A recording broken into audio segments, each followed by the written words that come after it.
Welcome to On Air, a podcast from the AIR community. The community organizes and coordinates researchers studying all aspects of B and T cell receptor repertoires. The podcast is supported by the Antibody Society. For more information, please go to antibodysociety.org. This podcast has a special focus on clinical use of the adaptive immune receptor repertoires. We will look at how repertoires are currently used in the clinic and also discuss different opportunities where repertoires can be a great addition, the reasons why we are just not quite there yet, and how to overcome the obstacles. We are happy that you joined us for this episode of On Air.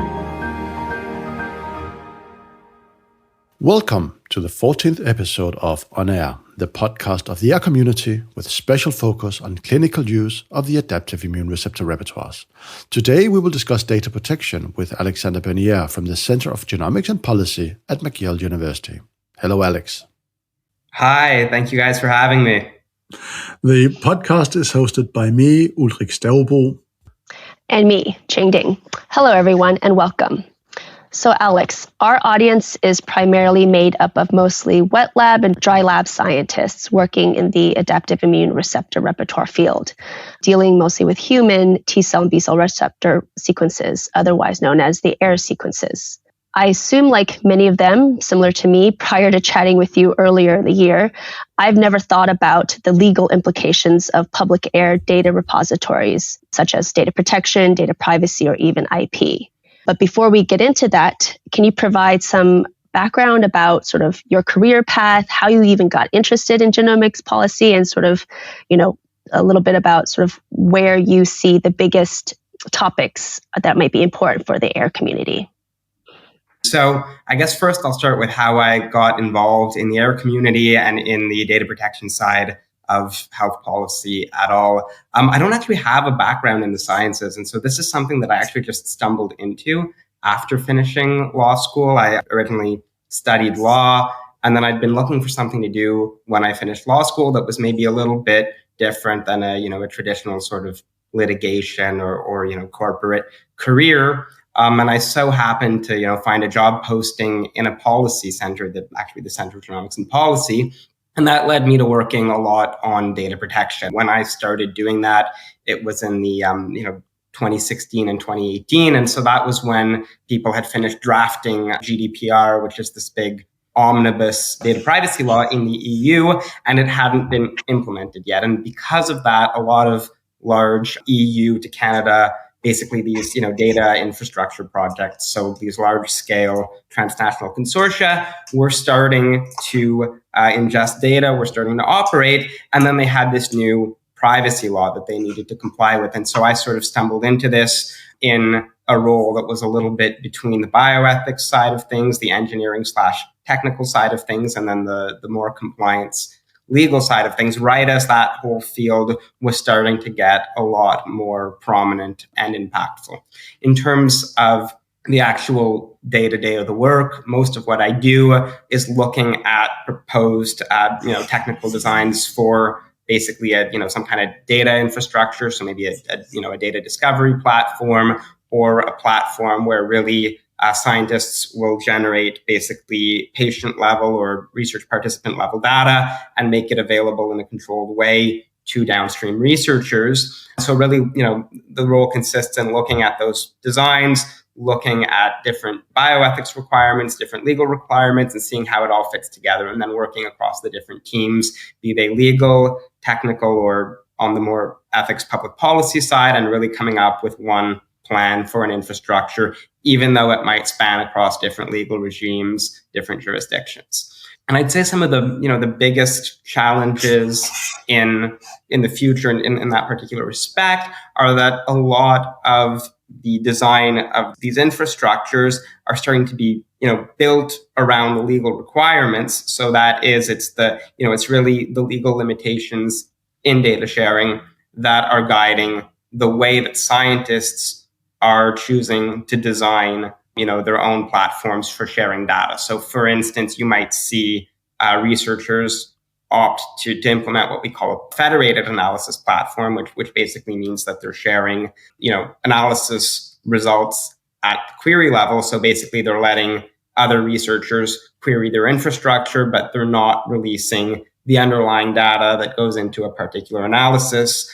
We're starting to see those decisions be made rather than, more open sharing or access to downstream data, not necessarily for purely technical or scientific reasons, but rather because that's the easiest way to comply with the law, or because there's fears of regulatory noncompliance. So to sum that all up, we seem to be seeing, a lot of cases where it's the regulatory requirements that are guiding scientific decision-making, platform design at the scientific level. So I think there's a need for public policy standards to really change, to be clarified, to give scientists basically a broader range of different designs that they could implement, relative to basically their technical needs, rather than compliance really leading the structure of these platforms.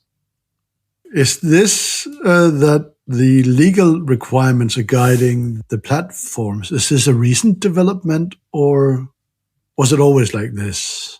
So that's an interesting question. What I would say is that, there's always been a give and take between basically, technical decisions that PIs, that researchers make on the one hand, and, the basically broad kind of, governing directives that you might find in bioethics requirements in law. And I think to some degree, there's always been, a major role for ethics, for law in guiding the design of basically, downstream use of, biological data, tissue samples. So to give one tangible example of that, we've always seen basically PIs and research ethics committees invest in the design of consent forms, right? So basically consent forms that research participants will sign that determine what can be done with their data.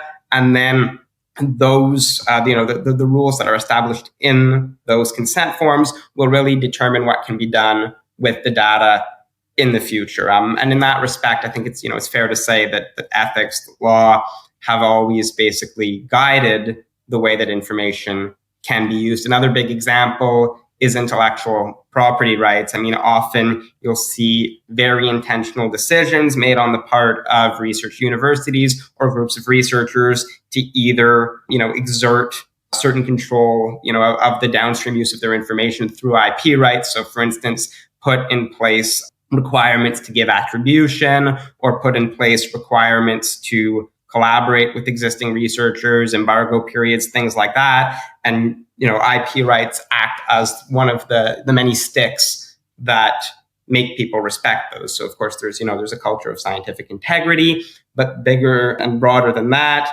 compliance with IP rights that are, that lie in research data sets or in, publications, what have you, have always been used to govern what can be done with information. I think the big change in this, data protection era that we're living in right now, and really since that 2016, 2018 period where the European Union did enact very strong data protection laws, is that historically the actors that had the final say in, what the legal requirements were in the use of information tended to be either research ethics committees working in collaboration with research participants, or else, research organizations that generated data. So things like technology transfer offices. And these were systems of, obviously there was, public state law underpinning all of this, but these were very flexible systems that were left at the disposal of research participants or of,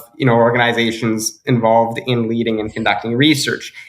In, this era of data protection, this is a central legislative document. It's a little bit like a constitution that puts very strong binding requirements, as to how information can and can't be used, that are centrally mandated, that are, centrally basically articulated by national supervisory authorities. So these, central regulators, and by the text of the law. And so it becomes a lot harder for researchers to get feedback as to, whether or not the way that they're sharing and using data is compliant with the law. And so that can lead either to regulators themselves being overwhelmed with, demands from organizations that are trying to comply to understand, look, we're trying to respect privacy rights. We're trying to share data in a way that's secure, that's non-identifiable, that's proportionate. And it can lead to a lack of feedback. And, that can itself prompt either conservatism. So basically saying, look, we're going to restrict and limit our data sharing because we're afraid of, non-compliance with this broader body of law that we don't necessarily have as much capacity to interface with and to really, get feedback on. Or alternatively, for really designs such as these, federated, decentralized analysis platforms, sort of leading the way in compliance. And really, the idea being we're going to design our data sharing platforms to mitigate our compliance risk as much as we can, because we don't necessarily have the resources needed to get feedback from the regulator on whether what we're doing is compliant. So I think it's structurally, the law is different than anything we've seen before. And so the responses that, research organizations have had are different and really trend towards, protecting their own interests first approach to compliance, as opposed to really trying to carve that perfect balance between private rights and information on the one hand, be they individual privacy rights or IP rights, and really this idea of having, a public information commons that's open on the other hand. So for the GDPR, or the General Data Protection Regulation, that came out of the EU, right? And so is there an equivalent of that in the US, or sort of, I think you spoke a little bit about the legal jurisdictions and whatnot. And could you kind of maybe take a step back and explain that complexity? Yeah, absolutely. So when we talk about, jurisdiction, it's a concept that's really closely tied to, a particular nation, or even a particular, be it, a province, a state, prefecture that's, within a nation. And essentially the idea is there's a number of different governments that operate either at the national level, the subnational level, so here provinces, states, that sort of thing, or the supranational level. So here we can think of, the European Union as a classic example. And each of these has some flexibility to adopt their own privacy laws or, other forms of regulation that basically govern what you can do with research data. Now, one thing we're seeing with data protection a lot recently, and of course, it's important to remember that data protection is not a new phenomenon. The OECD privacy guidelines that sort of, initiated this push to legislate in the sphere of privacy and data protection dates back to 1980. There's privacy laws that, predate that as well. In the United States, there's constitutional recognition of this privacy right that predates those laws as well. And then, of course, there's that flagship first data protection law that was implemented in the mid-90s in the European Union, the Data Protection Directive. So, one thing we'd say there is when we talk about this in being a new phenomenon, it really is a renewed interest in this legislation, and specifically a renewed interest in building out enforcement capability and strong, things like fines and consequences for non-compliance. So when we talk about this as a novelty, it's a novelty in the sense that states are giving these laws teeth now in a way that maybe they weren't in the past. And then if we take a step back and we look, back at this concept of jurisdiction, when we think about basically this, information commons and these, biomedical research consortia, they're highly decentralized. So essentially, what you'll often see is a group of research universities that have, sometimes private sector partners as well, that have common research interests and that will basically decide to explore one shared research question together. And they will often be spread across a large territory. And that occurs for a number of reasons. One of them being that there is research interest in collecting data from, say, different populations. So for instance, in comparing different member states in the EU, or in looking at, one particular space, maybe rare disease or, cancer or what have you, across populations that are, disparate basically across the whole world. That could be because you're trying to build, say a cohort that's large enough to produce statistically significant research. And so you really do need a large international population to feed into that research.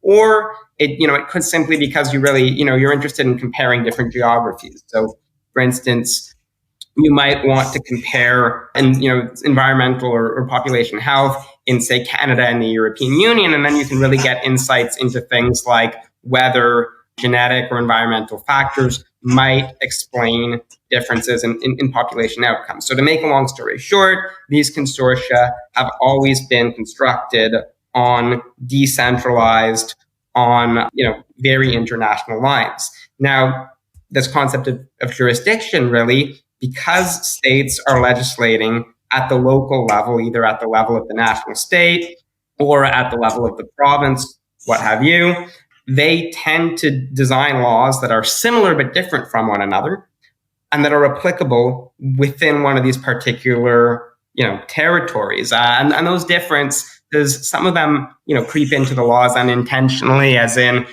legislators feel pressure to enact a law in a particular space to show that they're doing something, and really to make sure that their citizens have access to privacy rights, things like that are starting to be the norm everywhere. And so sometimes they will legislate quickly, and you'll see these subtle differences between national and subnational privacy laws creep into the law. Other times they will reflect very serious policy differences and different policy preferences between different states, different governments. So for instance, a classic example of that, if you look at data protection laws in the United States and the European Union, they're quite different from one another. The US tends to take an approach to privacy that makes it very sector specific and very exceptional. So in the sense that privacy rights arise in particular contexts. You have a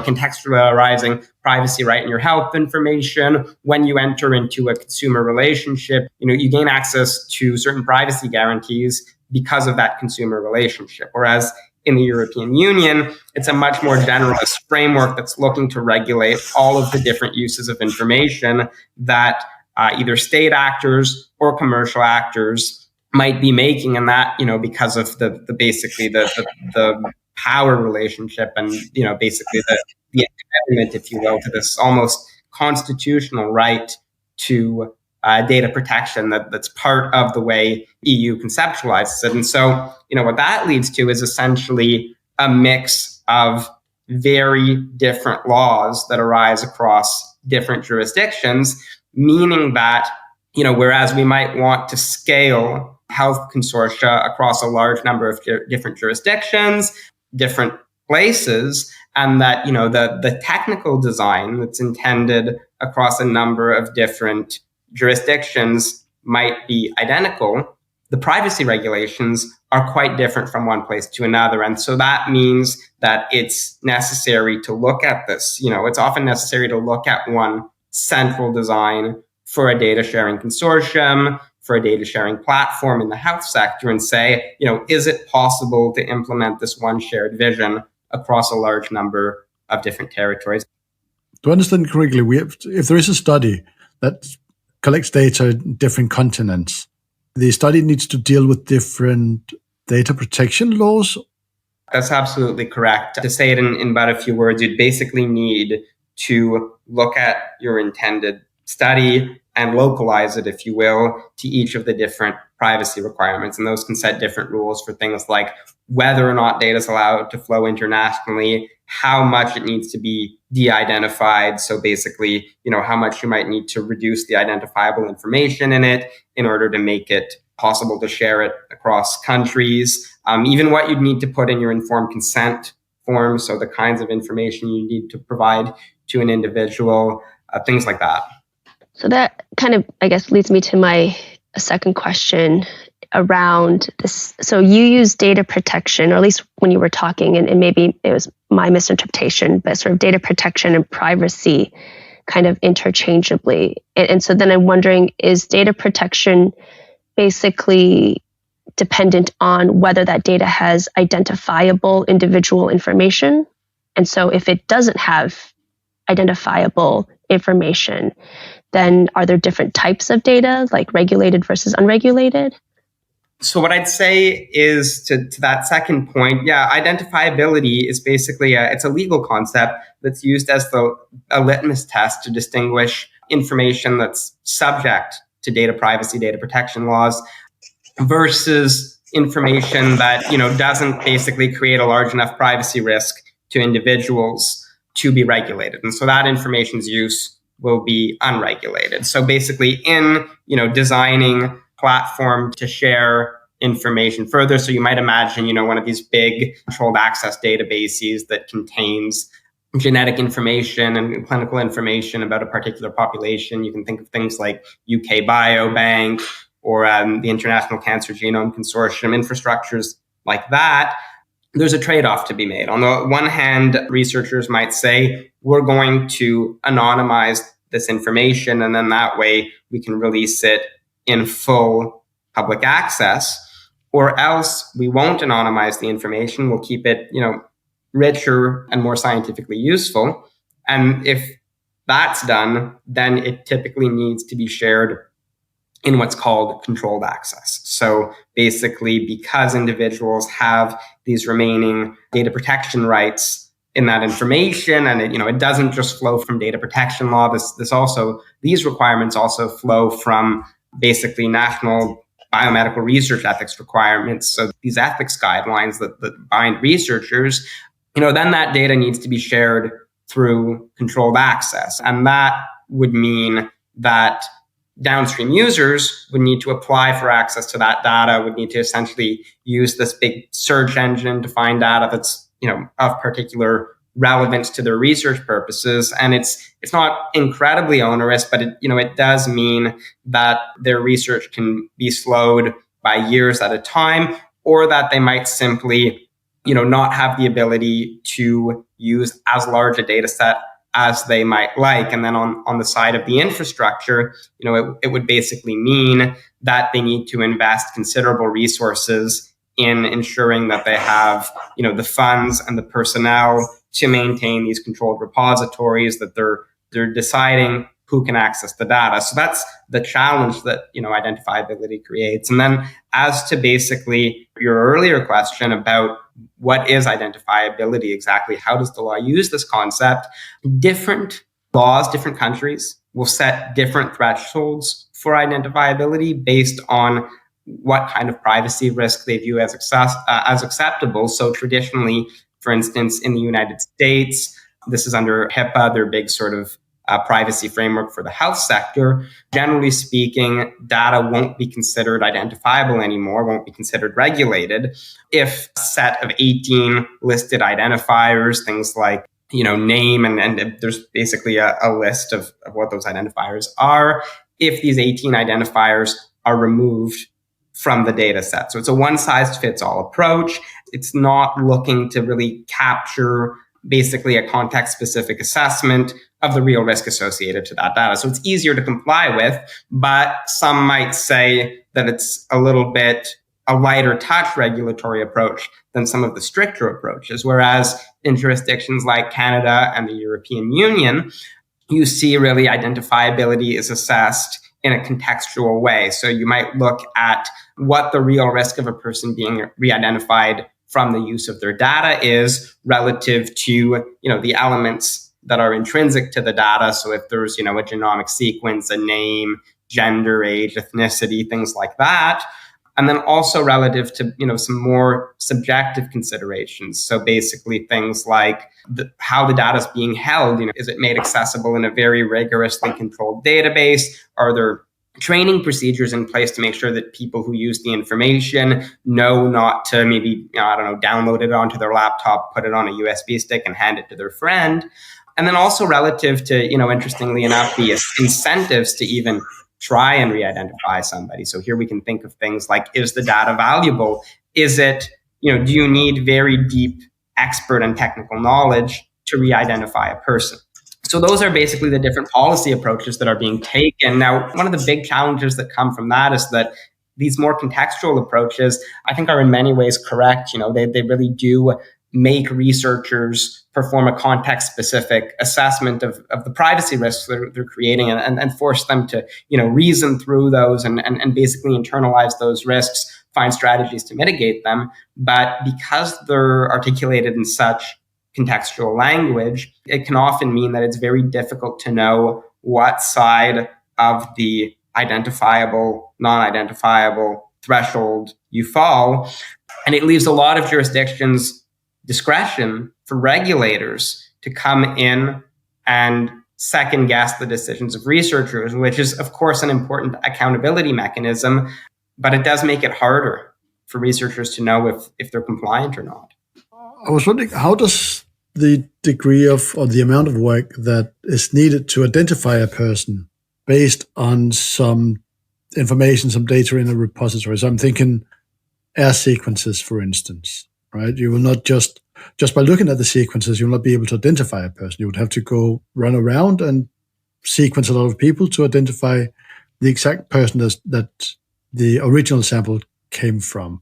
How does this play a role, the amount of work you have to do to identify a person? So yes, it does. In the European Union, the legal test actually bakes that requirement right into the legal definition. So data is considered identifiable if there's what they call a means reasonably likely to be used of re-identifying an individual. And here it's all about that means reasonably likely to be used. So first of all, is there a way of re-identifying them? And then if yes, in the circumstances, is it anticipated that it's actually going to happen? And the test is similar in Canada. In Canada, they talk about a serious possibility. But to speak to that, essentially, in de-identifying information, oftentimes people will become very alarmed by things like, say, genomic information, right? Because it's, a genomic sequence is unique to a particular individual. Whereas, if you think about some, more basic clinical data that has individual identifiers associated to it, you might think of something with, age, gender, profession, basically these, just tables of data that give out relatively, or, compared to genetic information, at least harmless information, keyed only to a small number of demographic identifiers. The intuitive take is that the genomic information is very, very high risk. And this demographically identified clinical data is much lower risk. That's sort of the intuitive take. But if we, go back to this test, Ulrik, that you just asked about, you might imagine that actually it's much easier to get back to information that has things like profession, gender, ethnicity, keyed to it. It's much easier to re-identify those people because you can go looking through all kinds of public records to get an idea of who somebody might be. And of course, there's that famous case of Latanya Sweeney, who's a researcher at MIT, if memory serves, who had actually sort of, made an example out of one of these, public releases of health data. So essentially, if I'm remembering this correctly, Governor William Weld had released a large number of, I can't remember if they were from hospitals or if they were from insurance, but basically medical records related to a large number of individuals. And so this researcher, Latanya Sweeney, showed that there was a privacy risk there by actually finding the governor's own health records within those databases, cross-referencing them with his, publicly filed voter information and saying, look, I've found your health record. And there wasn't, the information there was rather innocuous, right? You're looking at these small scale demographic identifiers, whereas now we're seeing more and more genomic databases proliferate. And so there's this, huge public anxiety about whether this is going to create privacy risks. But, in actuality, it might be these lower hanging fruit that create a greater privacy risk for the simple reason that in releasing small amounts of genomic information, it's not likely that there's secondary information that can meaningfully be used to re-identify a person.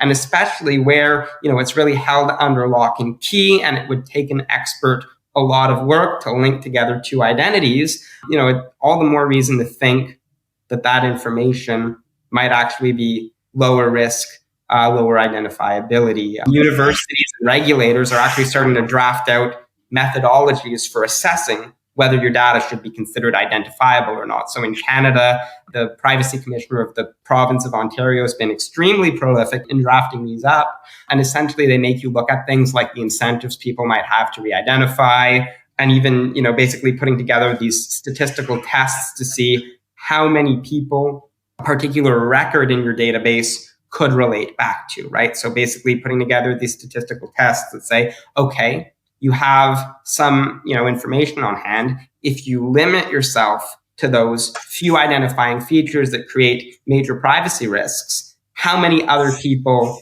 in this same database share the same features? So how many people have the same combination of, say, age, gender, profession, diagnosis, and then really coming up with these rather quantitative estimates of privacy risk. And of course, there's no way of getting it, perfect. This is inherently a subjective assessment, and it's really hard to know, what information about a particular individual might realistically be available in the wild, or even how hard someone would really work to try and re-identify a person. But it at least creates a method of assessing privacy risk and then scoping your compliance efforts, your efforts to reduce privacy risk to those highest risk situations.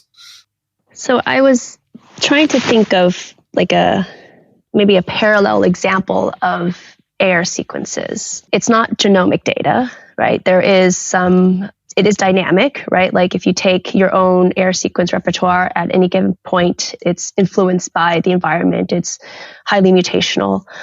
And so and I was thinking maybe it could be similar to maybe like tumor genomics, right? Where the tumor itself is constantly evolving, but there could be some specificity to an individual. But the only way to confirm that would be then to resample that person's tumor again. So there is, that kind of barrier in terms of re-identifiability. Yeah, I guess, could you give some examples around if you're familiar with tumor genomics? So this isn't research that I've done myself, but I did have some colleagues worked with in the past who had looked into identifiability risks in the context of tumor genomic sequences. So basically, I think if I'm getting my terminology right, I'm not a scientist by any stretch of the term, but basically, I think it's that somatic sequence, if I'm right, that's specific to the tumor.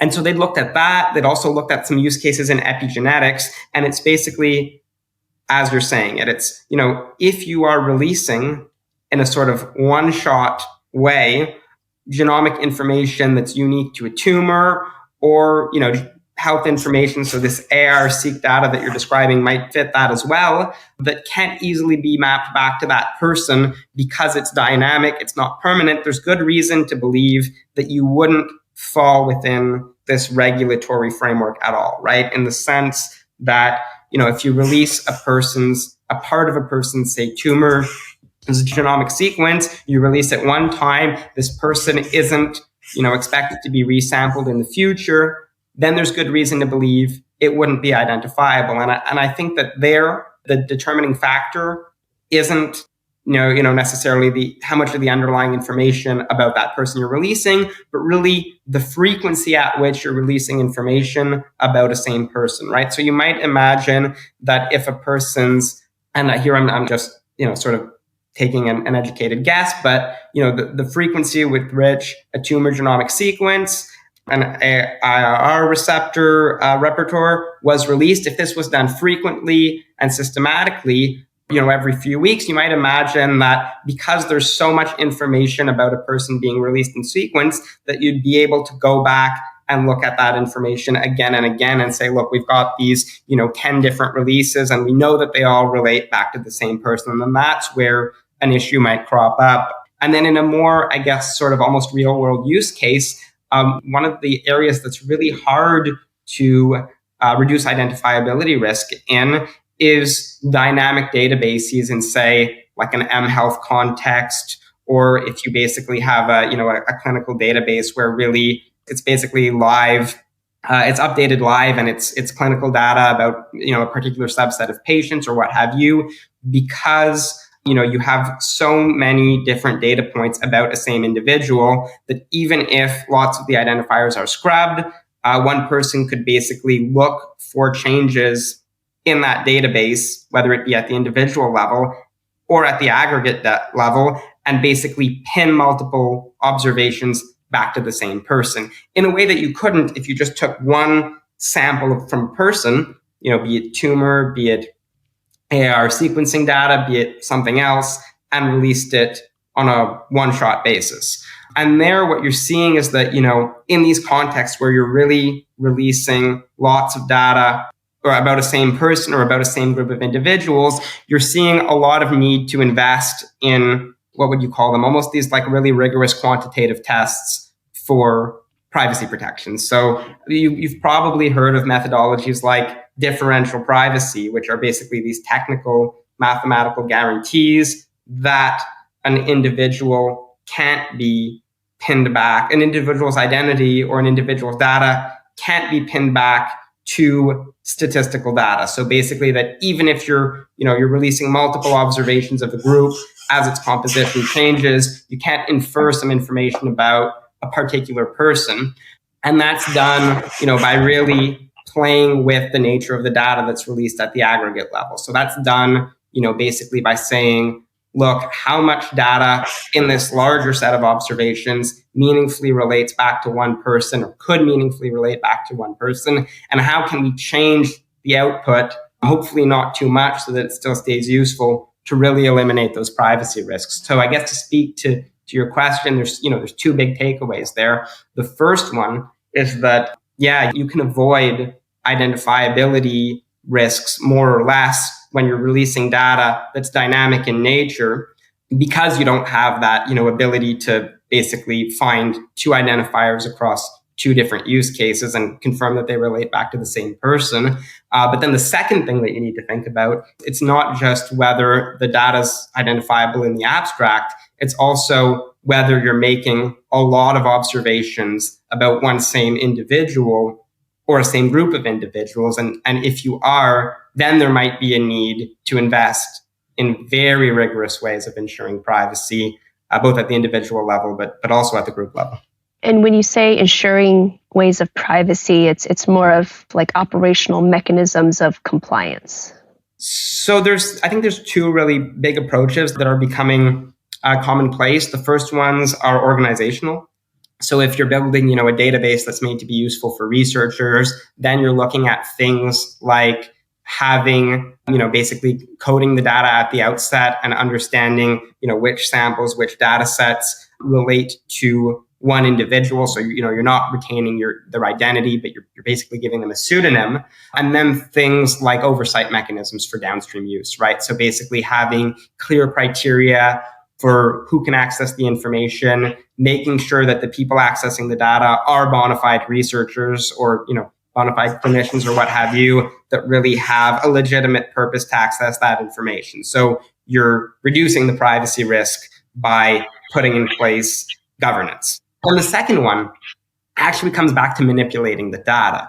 And that's sort of that, differential privacy use case that we talked about a little bit, without delving too deep into the technical side of it. Essentially, the more people say, look, we want to release rich data about a group, about a particular person, we want to make this open to a wide group of people.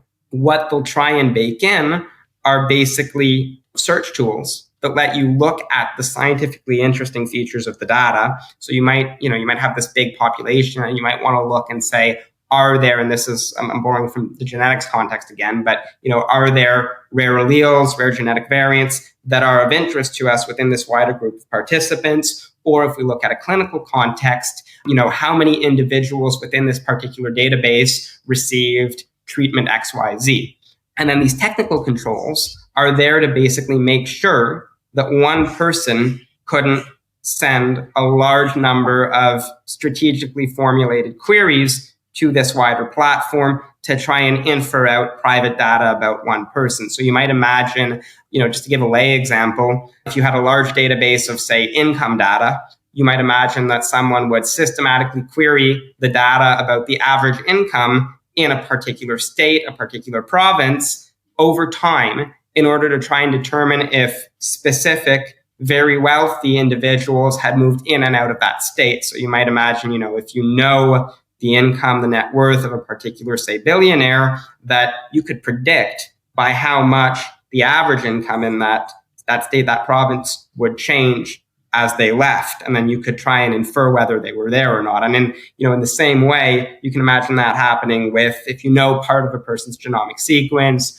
or if that a patient is receiving a particular drug with much greater frequency than the average, things like that. And so the second strategy, if you're not doing this, by governing access to the individual level data.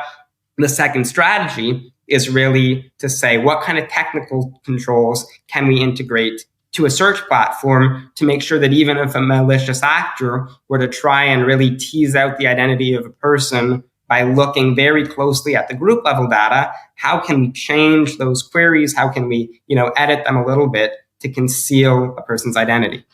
With all of these data protection regulations, do you know of the specific issues that the AIR community is facing with their data? One thing I will say is that most of the work I've done with the AIR community has been closer to the field of intellectual property. So I haven't actually looked deeply at the data protection implications. But if we analogize, if we look at some different communities and the issues that they've been facing, there have been a number of reports released by, just basically these communities of researchers in the European Union. And of course, this is being dovetailed in different jurisdictions that are implementing privacy regulations right now. And I think one of the big challenges is that, if you think about research data and open science, there's two big values that are being pursued in building out basically studies that are available for other users. And the first is, to really make data open, right? There's been a huge investment in open science infrastructure. You see it with this recent push to build a European open science cloud, to build a European health data space. There's this idea really of making the data as available to downstream users as possible. And so it's not clear how exactly to navigate the tension between making data really openly available. And this is not just a policy imperative that we're societally interested in. It really is often a legal requirement. Things like the Public Sector Information Directive and the Open Data Directive in the EU actually require the open release of publicly funded data for reasons related to open science and other. So it's not clear how to align these requirements with the requirement to preserve privacy as much as possible. And often there are trade-offs to be made between either information openness, so instead, in the sense of basically making the data as easily accessible as possible, not limiting the categories of actors that can use the information, so not cutting out, citizen scientists or researchers from the global south who might not have all of the resources needed to really, fill out these long applications and demonstrate compliance with a number of, security requirements, what have you. So this policy tension between keeping it secure, keeping it safe, and making it open. A lot of the work in doing that is being shifted to research communities. And this works for large-scale research infrastructure projects, right? There's projects like, the Human Cell Atlas, UK Biobank, who have done a lot of really cutting-edge work in trying to navigate those standards. But I think the real difficulty is for smaller groups of researchers, researchers that don't have access to this large-scale infrastructure of compliance specialists and, of just statisticians and what have you that can really make that case for optimal trade-offs between governance on the one hand and openness on the other. And I think that, a shift that would be nice to see is significant investment, in building infrastructure in that respect. So really in giving smaller groups of researchers access to compliance professionals, access to, methodologies and ways of, looking at the trade-offs between governance on the one hand and openness on the other, and also infrastructure to host their data. So for instance, if governments were to invest in large-scale data repositories that had an indefinite duration and really were to, basically provide some resources for the governance of that, you might see a lot of different communities aligned to the same standards. The other thing I'd say too is, I think in these public interest contexts, open science, precision medicine, things like that, it would be very beneficial for regulators to take a not necessarily deferential approach towards researchers. I think, there's historically a lot of bad things that have happened from showing too much deference to experts, but at least an approach that, is framed around sharing information across regulators and regulated parties and organically trying to find the best trade-off between information openness on the one hand and downstream access to information in protected, controlled ways on the other, rather than the policy position that's been taken right now, which is to put a lot of weight on the enforcement side of things and really, make very strong asks in terms of getting privacy and data governance right on the first go. I think it's a learning process both for regulators and for regulated parties. And I do think we see, and I'll leave it on that note, some regulators being very open to dialogue and experimentation with regulated parties. I think, for instance, in the Netherlands, the Dutch regulator has really set an example by being very open to dialogue with parties that are basically building out infrastructure for data sharing, and also in releasing or at least approving a first draft code of conduct that would really specify some of these requirements for researchers. I mean, research is not restricted to a single jurisdiction, and trying to navigate open science across at a global level seems extremely complicated. And so but then it seems like the standards is on the global level. Are people trying to, create a international shared regulation, or do you anticipate in the future it's still going to be, like the EU, Canada, US, and each country is going to keep having their own level of kind of that threshold data protection? Well, I'm personally kind of pessimistic on this front. I don't think that we're going to see a shared international standard anytime soon. The first reason for that is that, the US, the EU, and other countries as well, but mostly those two, they are using this as basically, a forum in which to argue for very different policy preferences, right? So they know that the American vision for data sharing and the EU vision for data sharing are very different. So, national governments are using this to try and, demonstrate, well, firstly, that they do have an important footprint in regulating this emergent policy space at the global level on the one hand, but also to try and broker, compromises that basically privilege their vision. So that's the first issue. The second one is, there has been a large push towards this idea of data sovereignty. So this idea that, data should be controlled at the national level, that these are policy preferences that should be developed at the national level, and that other jurisdictions should respect the policy preferences of particular governments in regulating how local data could be used, which I think is unfortunate, because if you look, and of course I say unfortunate, but it's obviously it's a very sensitive issue, both politically, but also in terms of making sure that people's rights and interests are privileged.